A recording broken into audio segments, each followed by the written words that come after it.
अस्सलाम वालेकुम and welcome to आज पाकिस्तान। आज का मौजू हमारा पसंदीदा मशगला भी है। अगर हम एक नेशनल हॉबी की बात करें तो वो है लोगों पे तनकीद करना।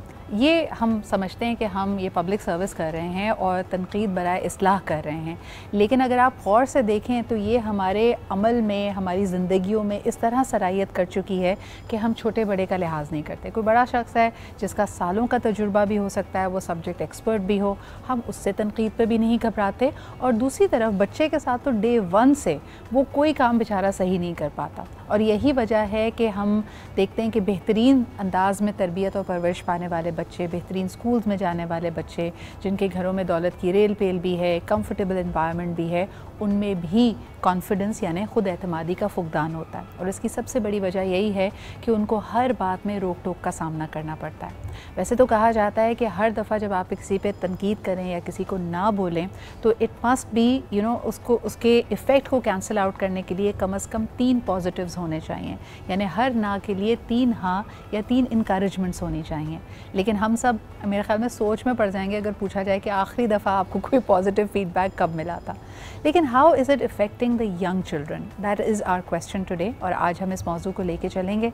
It's related to our academics, it is related to parenting as well, और ख़ास तौर पे पाकिस्तान जैसा मुल्क जहाँ 70% आबादी यंग लोगों पे, नौजवानों पे मुश्तमिल है, ये हमारे लिए बड़ा अहम सवाल है।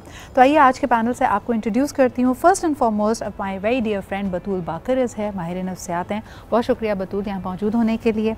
आप ही के साथ तशरीफ़ रखते हैं Zuhair Ali boy, who is a development activist.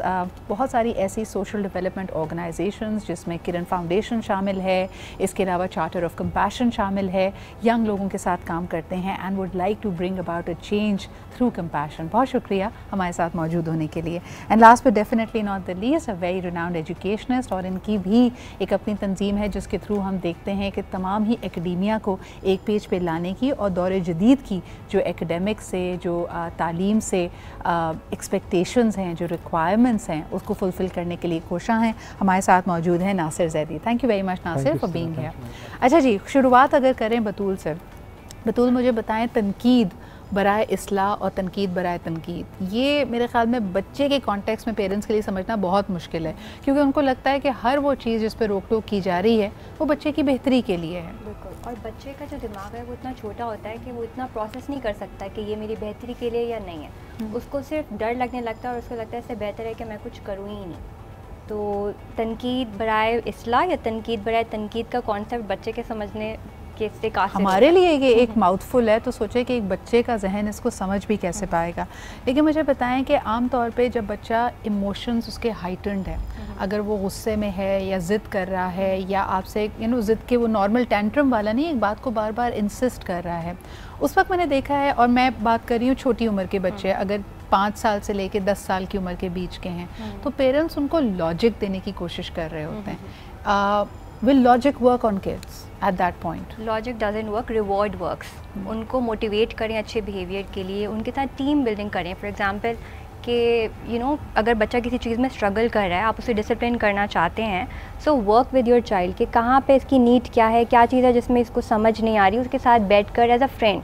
Because ज़्यादातर होता यह है कि बच्चे जब कोई काम करते हैं, they don't want us to fix them, they want to have that relationship with the parent. लेकिन अगर पेरेंट उनका जो केयर गिवर है वही आई रोल्स करेगा, कोल्ड हो जाएगा कि ये अच्छा परफॉर्म नहीं कर रहा, तो बच्चे से सही से बात नहीं करेंगे, तो वो जो इनिशियल सेफ्टी है ना बच्चे की, वो ही डिस्टॉर्ट हो जाएगी। बिल्कुल, तो ये अगर आप सेफ्टी बच्चे को नहीं देते हैं तो उसका जो पूरा एतमाद है, जो उसका फाउंडेशन है, वो मूव हो जाती है। नासिर, अगर ये सवाल स्कूल्स के कॉन्टेक्स्ट में किया जाए, अब तो हमारी स्कूलिंग में, हमारी पेडागॉजी में बहुत फ़र्क आया है। पहले तो टीचर्स डांट डपट ज़्यादा करते थे, पनिशमेंट्स भी ज़्यादा होती थी, क्लास के सामने एम्बैरस करना, क्लास से निकाल देना।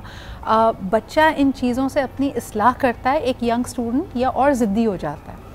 देखें, सबसे पहले तो जब हम एक स्टूडेंट की बात करते हैं तो हमें ये देखना है कि मुख्तलिफ मराहिल से एक बच्चा अपनी ज़िंदगी में गुजर रहा होता है। एडोलेसेंस की एज है, इससे पहले आप राइट फ्रॉम अर्ली ईयर्स, फिर एक मिडिल एजेस की तरफ आते हैं। मुझे ऐसा लगता है कि जब आप स्टूडेंट से, चाहे घर की गुफ्तगू हो या तालीमी इदारों में बच्चों की नर्चरिंग की जा रही हो, तो बहुत सारी चीज़ें ऐसी हैं फितरत कि जिनके हमारे यहाँ शायद एज अ डेवलपिंग कंट्री और शायद एज अ डेवलप्ड वर्ल्ड में भी होता हो कि सिमेंटिक्स हैं, आपकी लैंग्वेज है, इन तमाम चीज़ों का आपको ख्याल रखना होता है। अगर आपने बच्चों का जो कॉग्निशन है उसको प्रॉपर्ली डेवलप करना है। हमें ये मालूम होना चाहिए कि जो हमारे वर्ड्स हैं जो आम तौर पे पेरेंट्स एक दूसरे के लिए इस्तेमाल कर रहे होते हैं, या एक टीचर अक्सर औक़ात ऐसा होता है कोई ऐसे वर्ड्स इस्तेमाल कर लेता है बच्चों के लिए क्लास में कि वो उस बच्चे के लिए बहुत ज़्यादा एम्बेरसमेंट का बायस तो बनते ही हैं, लेकिन उसके दिमाग पे और उसकी ज़िंदगी पे कुछ वो निशानात छोड़ जाते हैं। मुझे तो पता है डिसिप्लिनरी एक्शन को आजकल के स्कूल्स और ख़ास तौर पे आप क्योंकि प्राइवेट स्कूल से ज़्यादा बात करते हैं, क्या कॉन्सेप्ट है उनका? क्योंकि हमने तो जब स्कूल हम जाते थे तो हमारे लिए पनिशमेंट एक बड़ी कॉमन सी बात थी, go stand in the corner, principal के ऑफिस में भेज दिया। अंग्रेज़ी मूवीज़ अगर आप देखें हाई स्कूल की तो उसमें डिटेंशन हुआ करती थी, हमें आई डोंट नो किस किस्म की पनिशमेंट्स, अलग अलग, गो स्टैंड आउटसाइड द क्लास, यानी एक ऐसी चीज़ की जिसमें पब्लिक शो होता था कि इस बंदे ने कोई गलती की है और इसकी इस्लाह हो रही है। आजकल क्या होता है? मेरा ख्याल है कि बहुत इसमें बेहतर चेंजेस आ चुके हैं। सबसे पहले तो आपको मालूम है कि कॉर्पोरल पनिशमेंट की अगर आप बात करें, हर अच्छे स्कूल से, हर अच्छे तालीमी इदारे से वो कतई तौर पे ख़त्म होती जा रही है। कुछ ना कुछ इंसिडेंसेस वो हो जाते हैं, लेकिन वो ह्यूमन एरर है या कोई इंडिविजुअल बेसिस पे कर रहा हो। अब जो मेरा ख्याल है कि स्कूल में जो तवज्जो दी जा रही है, अगर आप प्राइवेट स्कूल्स की बात करें, कि बच्चों के लिए करियर काउंसलर्स हर अच्छे स्कूल में मौजूद हैं, उनकी मेंटरशिप की जा रही है। गलती ये नहीं किया जा रहा कि वो गलती करें और उसके लिए फिर कलेक्टिव मेजर लिए जाएं। इसके ऊपर काम हो रहा है कि बच्चों के जो एथिक्स हैं, आपके जो बच्चों की वैल्यूज़ हैं, वो ऐसे डेवलप हों कि उस किस्म की गलतियाँ करने के इम्कान कम से कम हो। तो मेरा ख्याल है कि ये तो एक वाज़ेह फ़र्क है अगर आप पुराने दौर की बात करें और आज के जदीद। लेकिन फिर अगेन एवरीबडी, आप ये बड़ा एक इंटरेस्टिंग बात है, और मैं एक लीडरशिप कोर्स आजकल कर रही हूँ, तो उसके अंदर बार बार ये बात की जा रही है कि रूल्स एंड रेगुलेशंस जो बनाए जाते हैं वो हम क्यों फॉलो करते हैं। और कभी भी अगर हमें लगे कि we can get away with breaking a rule, और सिंपल सा रूल हो सकता है कि भाई आपने ऑनलाइन सेशन लेना है, आपको सिर्फ अलाउड है कि आप पानी पी सकते हैं, कोई और खाने पीने की चीज़ या बेवरेज ना रखें। Nobody is going to come and check your cup कि उसके अंदर आपने क्या बेवरेज लिया है, but some people will choose to break the rule while others will not.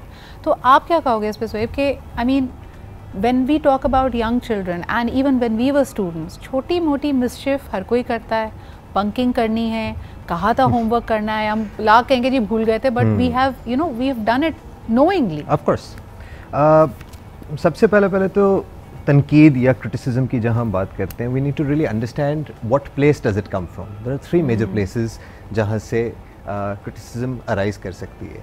सबसे पहला इज़ फियर, डर से, जिसका ताल्लुक ईगो से या इनसिक्योरिटी से होता है। सही। The second big element is manipulation, जिसका ताल्लुक प्रोपेगेंडा से होता है या फिर अपने पर्सनल मफाद के लिए होता है। And the third is concern,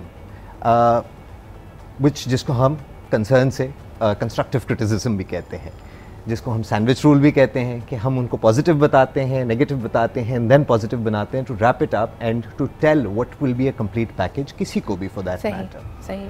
however यहाँ पे हमने 2 एस्पेक्ट्स पे बात की है, एक फैमिली एस्पेक्ट पे बात की है और एक एजुकेशनल एस्पेक्ट पे बात की है।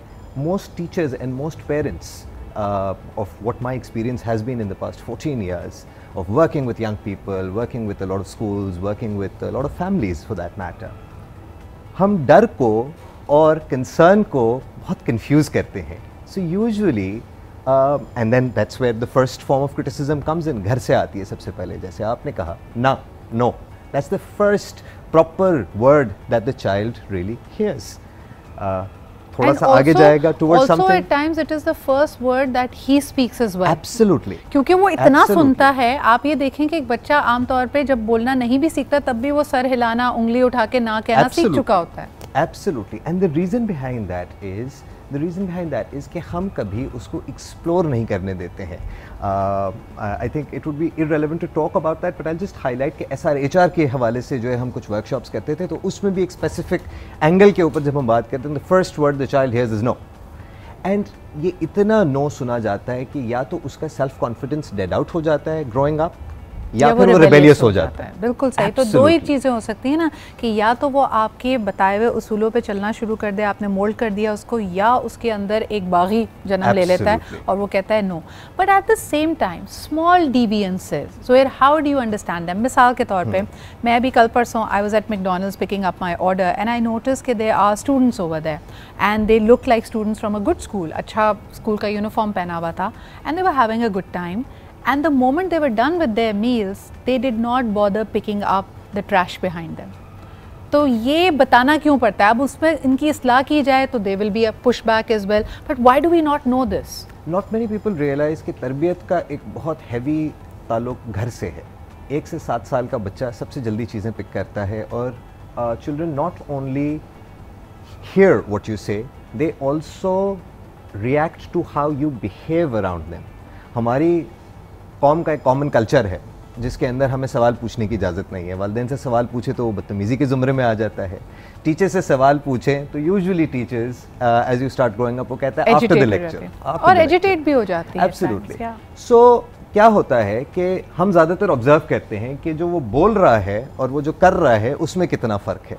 इंटेग्रिटी क्वेश्चन करना शुरू करते हैं, and that is where most youngsters start becoming careless, और दे से व्हाई डू आई केयर, वो तो नहीं कर रहे हैं। And we don't realize it कि subconsciously भी the child or the young person is picking up a lot of things. Like बतूल, इसमें किसी को बताने की ज़रूरत नहीं है, लेकिन अगर आप बचपन से अपने बच्चे को मैकडॉनल्ड्स लेके जाते थे और आपने कभी अपनी ट्रे उठा के उसका उसका ट्रैश आपने खुद नहीं फेंका, और आपने बच्चे को भी कहा कि जी वहाँ पे जो हेल्पर्स हैं, it's their job to do it. That's how the child has been groomed. And also overprotective parents, तो children में entitlement आ जाती है। सही। Authority figure या कोई भी अगर उन्हें बताने की भी कोशिश करे, so they are like no, because ये बड़ा important point है। इस पे हम बात करते हैं एक ब्रेक के बाद, कि पहले हमें तो याद है कि हमारी टीचर कंप्लेन ही ना करे ना, पहले तो खून इसी पे खुश्क हो जाता था कि पेरेंट टीचर मीटिंग में कहीं हमारी कोई कंप्लेन ना आ जाए, तो अम्मी ने तो वहीं डांटना है और उनको भी फुल आज़ादी दे देनी है कि ठीक है जी आप ही इस्लाह करें इसकी। लेकिन now parents have started questioning कि you are paid to teach my child. बच्चे के जहन में भी ये डाला जा रहा है कि जी आपके टीचर के पास ये राइट नहीं है कि वो आपको डांट सके। Who are there to tell you a lot of things have become very blurry, कि जी ये तो इमोशनल अब्यूज़ है, ये बात नहीं करनी चाहिए, ये टीचर कह सकता है, ये टीचर नहीं कह सकता। So teachers are also becoming very detached from the disciplinary action.